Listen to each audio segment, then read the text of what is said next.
మరి దీని వెనకాల ఆంతర్యం ఏంటి? నరుని కష్టమును బట్టి ఐశ్వర్యవంతుడు కాదు, యెహోవా ఆశీర్వాదము ఐశ్వర్యం ఇచ్చును. ఈ మాట ఎంతమంది నమ్మగలుగుతారు?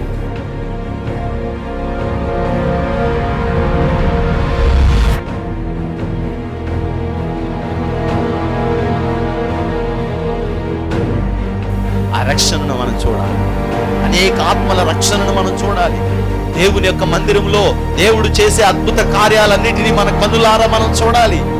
నేడు ఈ ఇంటికి రక్షణ వచ్చింది. ఎప్పుడో మన దోషములను మనం విడిచిపెట్టుకున్నాం.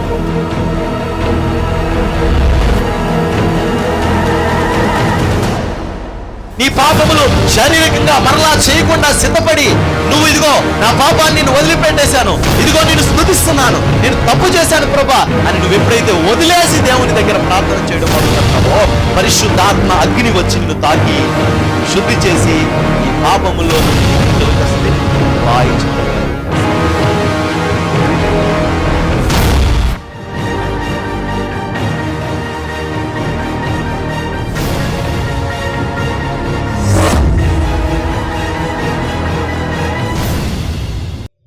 తిండి కూడా తినడానికి పరిస్థితి లేక చాలా ఇబ్బంది పడుతున్న పరిస్థితుల్లో ఒకసారిగా మొత్తం ఇతని రూపం విధానం అంతా మార్చేసుకున్నట్టు దేవుడి సన్నిధికి వెళ్తుంటాడు. ప్రార్థన చేయడం మొదలుపెట్టాడు భారంగా. ఎవరో ఒక అతను అన్నాడంట, ఏమో ఇంతకుముందు నువ్వు వ్యాపారం చేసేవాడు కదా, నీకు వ్యాపారం చేసుకోవడానికి నేను ఇలాంటి అవకాశం ఇస్తాను,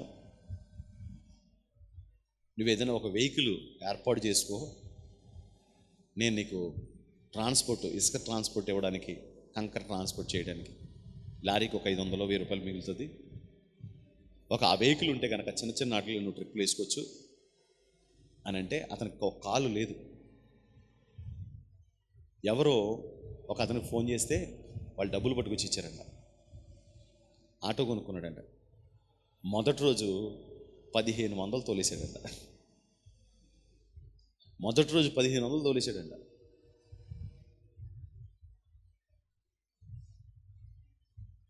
అప్పుడు వాళ్ళు చెప్పారంట, ట్రాన్స్పోర్ట్ అంటూ ఉంటే ట్రాన్స్పోర్ట్కి ఏదో పేరు ఉండాలి కదా, ట్రాన్స్పోర్ట్ పేరు ఏదో పెట్టుకో అని అంటే, ఆ ఆటోని తీసుకునింది అలా ఆలోచిస్తున్నాడు. ట్రాన్స్పోర్ట్ పేరే పెట్టాలి, ట్రాన్స్పోర్ట్ పేరే పెట్టాలి. రోడ్డు నుంచి ఏదో వెళ్తుందంట వెహికల్, దాని మీద యెహోవా నిస్సి అని ఉందంట. చూడండి, వెంటనే ఆ స్టిక్కర్ ఫోటో తీసి ఆ స్టిక్కరింగ్ అతని దగ్గర తీసుకెళ్ళి పేరు రాయింది. ఏంటంటే యెహోవా నిస్సి. అప్పుడు అక్కడ ఉన్న స్థానిక పాస్టర్ గారికి ఫోన్ చేసి, పాస్టర్ గారు మా ట్రాన్స్పోర్ట్కి పేరు పెట్టమన్నారు, ఏం పేరు పెడదాము అని ఆలోచిస్తున్నాను, నాకు ఒక పేరు వచ్చింది, ఒకసారి చూసి ఈ పేరుకి అర్థం ఏంటో చెప్పండి అన్నాడు. ఆయన చూసి అసలు యెహోవా నిస్సి స్టిక్కరింగ్ చేశాడు, ఆ పేరుని ఫోటో తీసి పెట్టాడు మాట, ఇతని దగ్గర పేరు కాకుండా. ఆయన ఈ పేరు నీకెవరు ఇచ్చారో అన్నాడట. ఎవరు ఇవ్వలేదండి, రోడ్డు మీద అలా ఒక పేరు చూసాను, ఆ పేరు నీ చెప్తే అది బైబిల్లో తీసి మా వాడు కొట్టాడు, టైప్ చేశాడు, అది మీకు పంపించారన్నారు. చాలా మంచి పేరు నాయన, అది చాలా మంచి పేరు. యెహోవా నిస్సి అంటే దేవుని ధ్వజము, యెహోవా ధ్వజము అని అర్థం, విజయం అని అర్థం. నీ జీవితంలో దేవుడు విజయ పతాక ఎగరైపోతున్నాడేమో, పెట్టేసుకోమంటే వెంటనే విజిటింగ్ కార్డులు వేసేసి యెహోవా నిస్సి ట్రాన్స్పోర్ట్ అనేసి ఒక పేరు పెట్టి వాళ్ళ అమ్మ దగ్గర తీసుకొచ్చి చూపించాడంట.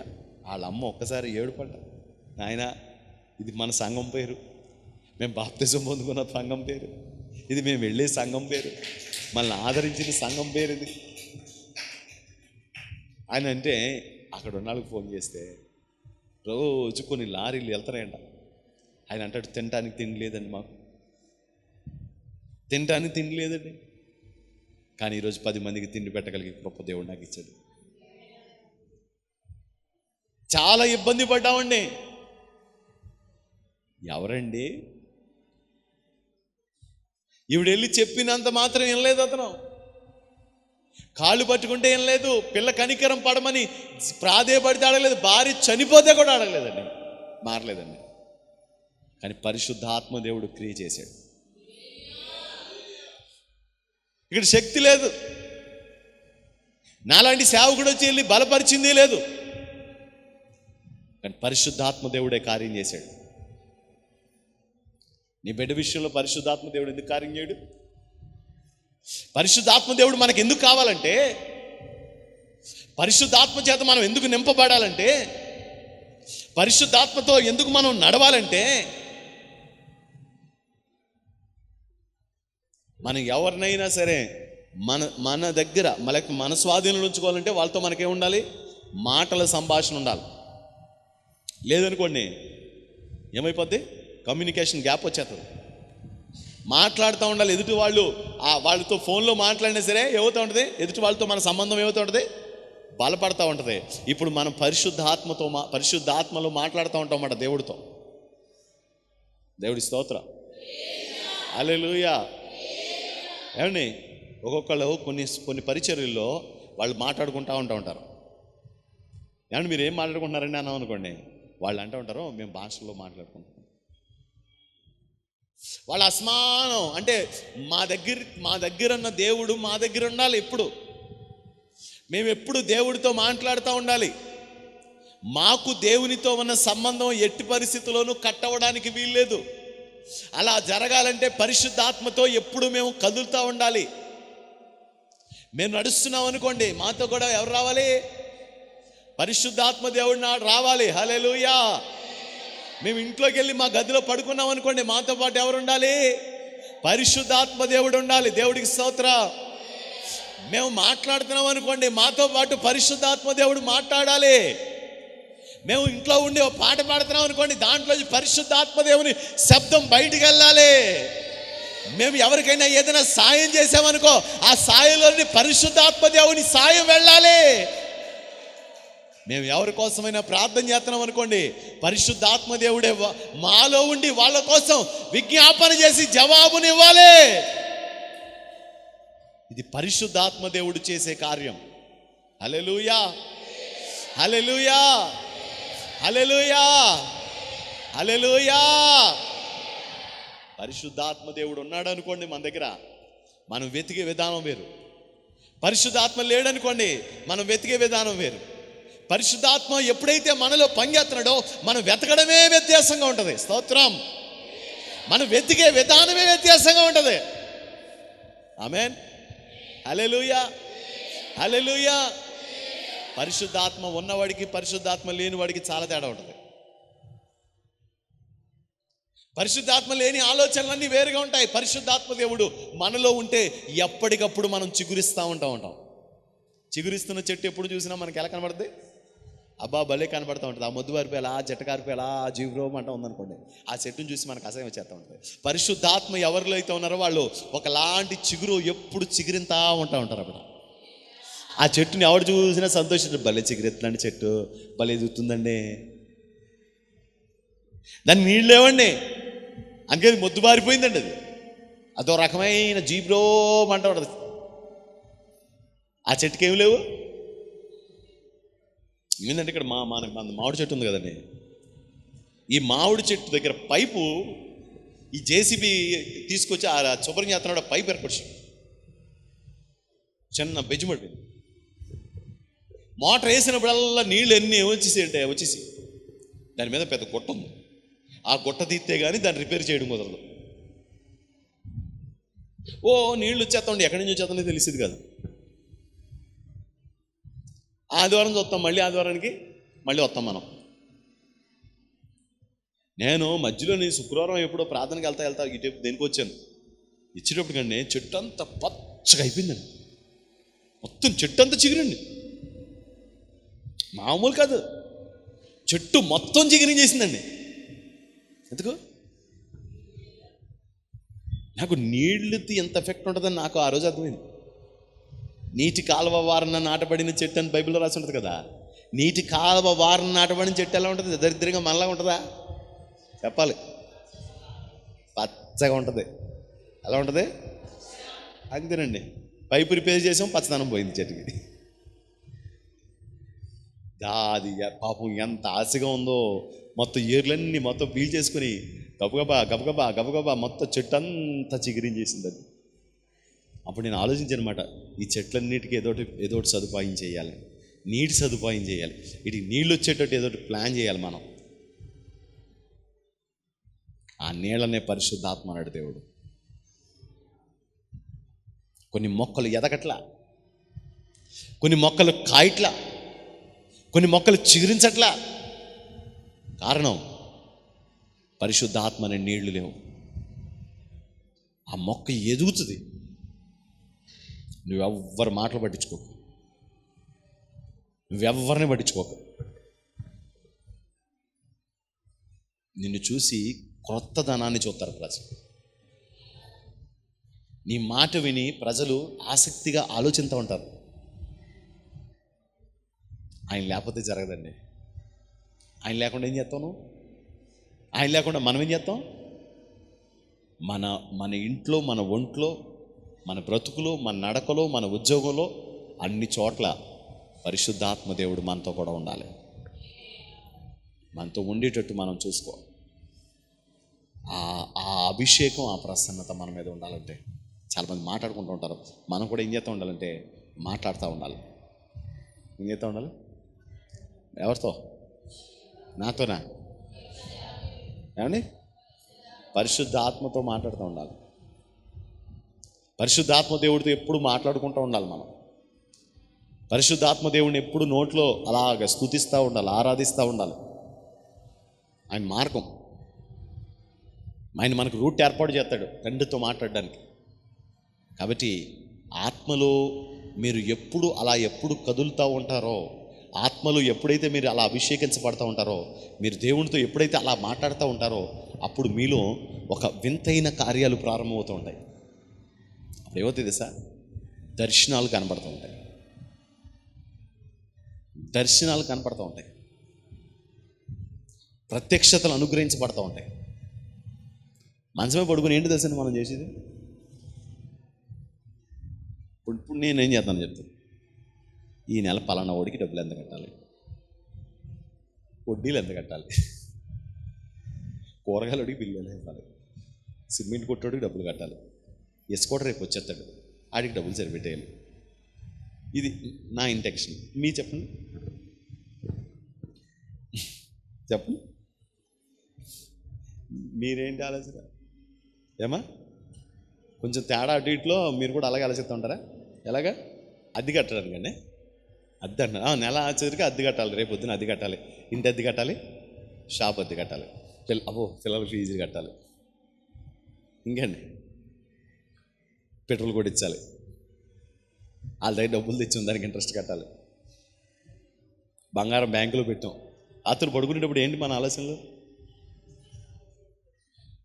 కానీ దాదాపుగా మ్యాక్సిమం అందరూ ఇలా ఆలోచిస్తూ ఉంటారు. కొంతమంది అంటే పెళ్ళి వయసు వచ్చేసింది,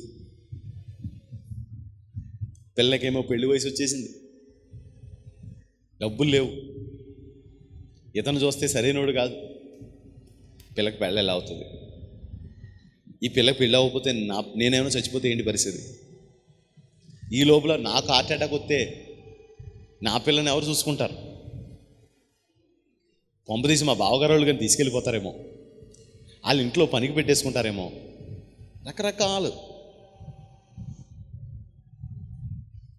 రకరకాల ఆలోచనలు. కొంతమందికి ఏదైనా బలహీనత వచ్చిందనుకోండి, పడుకుని అలా ఆలోచించుకుంటారు. ఒకవేళ నేను చచ్చిపోతే మా ఆయన ఇంకో పెళ్లి చేసుకుంటే మా ఇద్దరు పిల్లల పరిస్థితి ఏంటంటారు? ఈ పిల్లల్ని మొట్టుకి ఇలా ఇలా ఇలా మొట్టేస్తూ ఉంటుంది, అది గుర్తొస్తూ ఉంటుంది. మా ఆయన శుభ్రంగానే ఉంటాడు, కానీ నా పిల్లలిద్దరి పరిస్థితి ఏమవుతుందంటారు? ఇలాంటి దిక్కుమాల ఆలోచనలు అన్నీ వస్తూ ఉంటాయి మనకి. ఎందుకండి? విస్తారంగా పెట్టేసుకున్నాం బుర్ర నిండా. ఏం చేస్తున్నామండి? విస్తారంగా పెట్టేసుకున్నాం. మార్తా, నీవు విస్తారమైన పనులు పెట్టుకున్నావు, కానీ మరియ మాత్రం విస్తారమైన పనులు పెట్టుకోలేదు. నాతో మాట్లాడుతుంది, ఇక్కడ కూర్చొని ఏం చేస్తుంది? నాతో మాట్లాడుతుంది. నువ్వేం చేస్తున్నావు? విస్తారమైన పనులు పెట్టుకున్నావు. మరియ నాతో మాట్లాడుతుంది. మరియ నీతో మాట్లాడితే పని అవుద్దా? పని చెయ్యొద్దా? మాట్లాడితే అన్నీ అయిపోతాయా? మాటతోనే చక్క చేసినావా, సర్వశక్తి కలిగిన నా దేవా. మాటతోనే చక్క చేసినావా, సర్వశక్తి గల నా దేవా. మాట్లాడతాడు. హిజ్కియా వెళ్ళి దేవుడితో మాట్లాడుతున్నాడంట. నా దగ్గర సైన్యం లేదు, నా దగ్గర బలం లేదు, నా దగ్గర బలగం లేదు, నేనేం చేయగలను అని ఏడుతున్నాడంట. ఏడుతుంటే దేవుడు దూతను పంపించాడంట. ఆ హిజ్కియా ఏడుతున్నాడు. ఎందుకో ఏడుతున్నాడు తెలియదు. ఒకబెట్టి మరి వేసేస్తున్నాడు. ఏంటి చూడందంట. అదే ఆ రబ్షాకే అన్నవాడు వచ్చేసాడంట. అందుకే ఎడుతున్నాడని. సరే వెళ్ళి వేసి అన్నాడండి దేవుడు. ఆ దోతకి ముందు వెనక చూసుకోవడం అలవట్లేదంట. దారుణం కాదండి. 1,85,000 మందిని ఒక్క రాత్రిలో లేపేసిందంట. ఈయన ఏడవడం ఏంటి అంటే, దేవుడితో ఏం చేశాడంట? గట్టిగా దేవుడితో ఏం చేశాడు? మాట్లాడాడంతే. మరియ దేవుడితో మాట్లాడుతుంది, మార్తేమో విస్తారమైన పనులు పెట్టుకుంది. ఆ దేవదూతకి వెనక ముందు చూసుకోవడం అలవట్లేదంట. అలాగా వాళ్ళ మధ్యలోకి వెళ్ళిందంట. అది కరెంట్ షాక్ కొట్టిన కోళ్ళలాగా మొత్తం అందరూ చచ్చిపోయినాయంట. వెళ్ళి కత్తులతో పడలేదు. వాళ్ళ దగ్గర ఈ పెద్ద పెద్ద పోల్ మీద వెళ్తూ ఉంటాయి కదా కరెంట్ వైర్లు, దాన్ని ఏదో అంటారు వైరు, ఆ పవర్లో వెళ్తుంది మాట. అది వెళ్ళేటప్పటికి ఏమైపోతారు అంటారు. అంతే అయిపోయింది. అంటే అప్పటికే కరెంట్ షాక్ కొట్టి 2 సెకండ్లు అయిపోయింది మాట. చచ్చిపోయి అక్కడ ఇలా అంటున్నాడంటే, చచ్చిపోయి ముందు ఇలా అంటున్నాడు మాట. అంతే పుడుకు మంది చచ్చిపోయారు. ఎంతమంది చచ్చిపోయారంట? 1,85,000 మంది చచ్చిపోయారంట. హిజ్కియా ఏం చేశారంట? దేవుడితో మాట్లాడారట. హల్లెలూయా. మరి ఏం చేస్తుందంట? మీరు కూడా మాట్లాడాలి దేవుడితో. మాట్లాడరా? మీరు పక్కోళ్ళు వేసుకుని మాట్లాడుతున్నారు అనుకోండి, మీకు దేవుడితో మాట్లాడడం ఎలా కూర్తుంది? కొంతమంది భార్య దగ్గరికి వచ్చి, నువ్వు రాణివి, నువ్వు భూస్లీవి, నువ్వేమో ఇదంటే, ఈవిడ కూడా మళ్ళీ ఇంకొక అడపోయిన తర్వాత నువ్వు రాజావి, నువ్వు చెంచావి, నువ్వు గరిటివి అని అతను వీళ్ళిద్దరు ఇదే పని. కొంతమంది పని పాట ఏమనదు. ఈ మధ్యన మీరు నన్ను పొగట్లేదంట దేవుడు. కొంతమందికి ఎంత చెప్పు పొగడాలి, ఆత్మానం ఏం చేస్తూ ఉండాలి? పొగడాలండి. ఎంత ఇష్టమో ఆ పొగడతంటే ఆడవాళ్ళు అంటే మీరికే కదలేండి, చాలామందికి. పెద్ద టీవీ కొన్నాడంట. పక్కన కోరికలు. వీడి ఇంట్లో కూర్చొని ఆవిడతో మాట్లాడుతుంటే పెద్ద టీవీలు ఎక్కడ కొంటాడు? ఆ ఎదురింటి ఆయన సుబ్బారావు గారు పెద్ద 55 ఇంచు ఇంత టీవీ కొన్నాడంట ఇంట్లో పెట్టుకోవడానికి. మీరు ఎప్పుడైనా ఏమైనా కొని వచ్చారా అన్నాడంట. ఈడంటాడంట, ఏమే వాళ్ళ ఆవిడ అందంగా ఉండదు, అందుకే అత్మాను టీవీ చూస్తాడు. నువ్వు ఇంత అందంగా ఉంటే టీవీ చూడడం ఎందుకు అన్నాడంట. నిజమేనండి అని చెప్పేసి లోపల తీసుకుని మాట్లాడుతూ ఈ పడిపోయింది మాటకే. ఇంక 55 టీవీ అడగదు, ఇంకా ఆ 32 టీవీ సరిపోద్ది. పొగడాలి ఆత్మాను. నిన్ను నేను పొడుకొని, నన్ను నువ్వు పొడుకొని ఏమొస్తా చెప్పండి? బూడిద ఏమవుతుంది? మనం పొగుడుకోవడం ఏంటి? ఇప్పుడు రెవరెండ్ 32 16 పాస్టర్ గారు ఎత్తుకు పని లేదేంటి? మన సంఘానికి ఎంతో అద్భుతమైన వ్యక్తి, ఆశ్చర్యకరమైన వ్యక్తి, కానుకిచ్చేవాళ్ళలో దిట్ట, కాగిరెట్ట, ఇసుక బొట్ట, ఎందుకు ఇవన్నీ? మిమ్మల్ని అని పొగడాలేంటి? పొగడపోతే ఎవరా మానేండి. నేను వీళ్ళందరినీ పొగిడి, నాకు పెద్ద బెడ్లు ఉన్నారు, మామూలు బెడ్లు కదా, పెద్ద కవర్లు ఇస్తారు, చిన్న బెడ్లు ఏమో చిన్న కవర్ ఇస్తారు. మిమ్మల్ని అందరినీ పొగడాలేంటి? మా పని ఏంటి? మిమ్మల్ని పొగడానికి అంటే ఉద్యోగం తీసుకున్నాం ఏంటి మేమన్నా?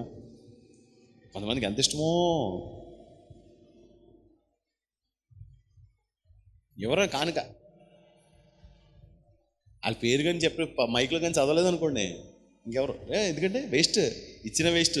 మనకి జుగుప్సాకరమైన సంఘం ఒకటి ఉంది, ఆ సంఘంలో ఇచ్చామంటే పెద్ద మైకులు పెద్ద బాకాలు ఉంటాయి. ఎవరికి మన చర్చికి బాకాలు కూడా లేవు, బాకాలు లేవు, ఆకాలు లేవు.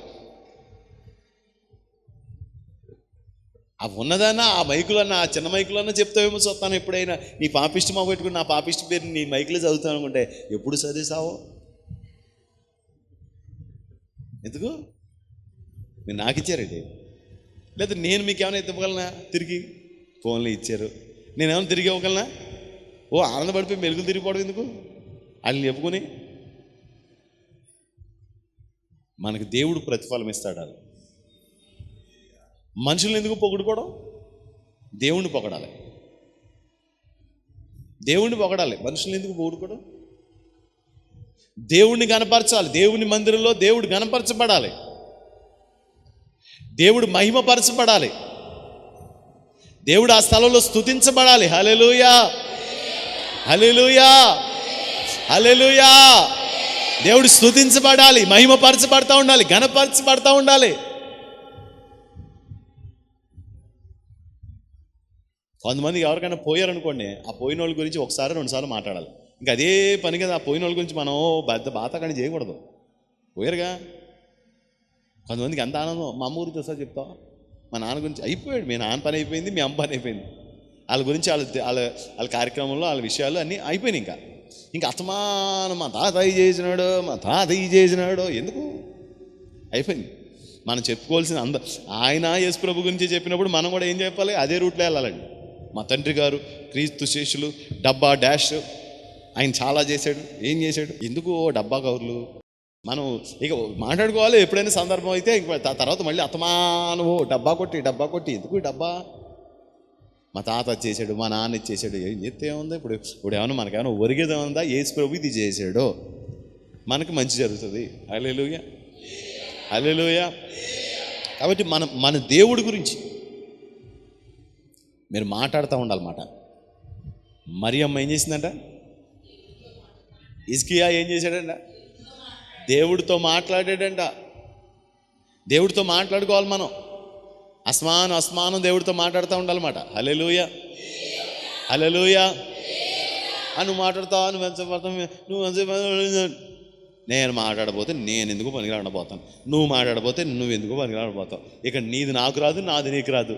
చెప్పి నేను మాట్లాడలేదు అనుకోండి, నాదే. చెప్పపోయినా నువ్వు మాట్లాడుకున్నావు అనుకో, నీకు మేలు జరుగుతుందిగా. ఏమండి చెప్పండి? 4 గంటలు ఎక్కువ పని చేస్తే 4 రూపాయలు నీకు వస్తాయి, నాకు వస్తాయా? ఏమండి విలియం గారు? 4 గంటలు ఎక్కువ పని చేస్తే 4 రూపాయలు మీకే వస్తాయి, నాకేమైనా వస్తాయా? రావు. మీరు 4 గంటలు ఎక్కువసేపు ప్రార్థన చేస్తే దేవుని దగ్గర నుంచి మీరే శక్తి పొందుకుంటారు, నాకేం రాదు. చెప్తున్నాం, దేవుని సన్నిధిలో మాట్లాడాలి. దేవుడితో మాట్లాడే స్వభావంలోకి వచ్చిన అనుభవంలో మనం ఒక ఏకాంతంలో దేవుని సన్నిధిలో ఎక్కువ ఏం చేస్తూ ఉండాలంటే దేవుడితో మాట్లాడుతూ ఉండాలి, దేవుని గురించి ఆలోచిస్తూ ఉండాలి, దేవుడి గురించి చదువుతూ ఉండాలి, దేవుడి గురించి పాడుతూ ఉండాలి. అలా ఎప్పుడు దేవుడితో అలాగ సంబంధం గడుపుతామో, సమయం గడుపుతామో, అప్పుడు మనకేం కలుగుతుందంటే శక్తి కలుగుతుంది. కాబట్టి దేవుడితో మాట్లాడి 40 రోజులు మాట్లాడి వచ్చాడంట. మోషే ముఖం మీద కూడా కప్పేశారంట, చూడలేకపోతున్నారంట. ఆయన ముఖం ప్రకాశం అయిపోతుందంట. ముఖమే గుడ్డ కప్పేసి అంత ప్రకాశత వచ్చేసిందంట. ఆయన దేవుడితో మాట్లాడాడు కాబట్టి. మోషే దేవునితో ముఖాముఖంగా మాట్లాడగలిగిన ప్రవక్త, ఆయన వంటి ప్రవక్త ఎవడో లేడు. మాట్లాడండి, దేవుడితో మాట్లాడండి, ఎక్కువగా మాట్లాడండి. ఆత్మ మీకు సహాయం చేసేటట్టు మాట్లాడండి. ఒక ప్రాక్టీస్లోకి రండి. మాట్లాడుతూ ఉండండి. మిమ్మల్ని లోకం ఏమనుకుంటుందంటే పిచ్చోళ్ళు అనుకుంటుంది. పర్లేదు, ఏమవుతుంది, పెద్ద విషయం ఏముంది. మనల్ని ఏమైనా పెద్ద అవార్డు ఇచ్చారండి, వీళ్ళు ఏమన్నా మదర్ తెరిసా లాంటిదండి, ఇవిడైనా అవార్డు ఇచ్చారా నీకేమన్నా? ఏమండి, నీకు లోకం ఎందుకు ఇస్తుంది అవార్డు? మదర్ తెరిసా లాంటిదని మిమ్మల్ని ఎవరు అన్నారండి? రాష్ట్రపతి అబ్దుల్ కలాం లాంటి వ్యక్తి అని చెప్పి మిమ్మల్ని ఎవరన్నా అంటారండి? ఎవ్వరు అనరండి. మనకెందుకు వాళ్ళ ప్రశంస? మనకెందుకు? దేవుడితో రావాలి, మనకి మాట్లాడాలి. ఆయనకు ఒక ప్రత్యేకమైన విధంలో ఒక కనెక్ట్ అవ్వాలి. దానికి మనం వాడవలసిన అనుభవం ఏంటంటే అన్య భాషలతో దేవునితో మాట్లాడే అనుభవం.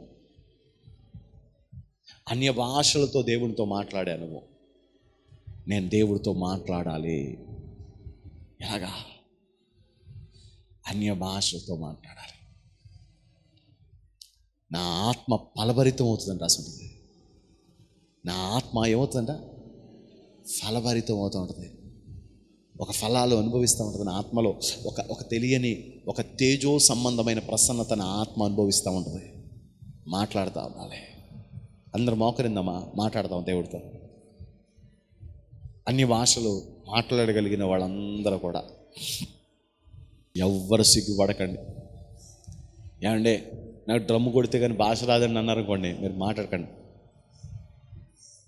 లేదండి, పరిశుద్ధాత్మదేవుడు నాలో ఉన్నాడు, నాతో మాట్లాడతాడండి, నాలోంచి మాట్లాడుతూ ఉంటాడండి, నేను చాలా చాలా ప్రశాంతంగా నేను దేవుడితో మాట్లాడగలనండి, నేను దేవుడితో సంభాషణ చేయగలనండి, నేను దేవుడితో సంభాషణ చేయగలనండి, నేను ఇంట్లో కూర్చుని కూడా మాట్లాడుకుంటూ ఉంటానండి పరిశుద్ధాత్మ దేవుడితో, నేను ప్రయాణం చేస్తున్నప్పుడు కూడా పరిశుద్ధాత్మ దేవుడితో మాట్లాడుతూ ఉంటానండి. మాట్లాడాలి. మాట్లాడితేనే హిజ్కియా దేవుడితో మాట్లాడితే దేవుని దూత 1,85,000 మందిని సంహరించింది.